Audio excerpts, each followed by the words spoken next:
we talk about how can you enable marketing notifications on your Audiomack app.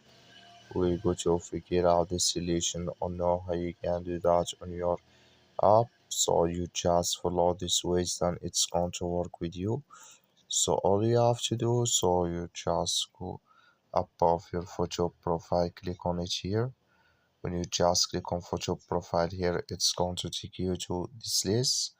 So then all you have to do, just click here on notifications, click on it here, then come to next step here. Then all you have to do, just come here to marketing notifications, click in this sign here.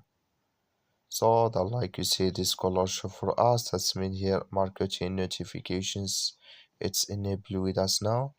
So that's all you have to do. I wish you I get it. That's all. Thank you for watching. Don't forget to support us by like and subscribe.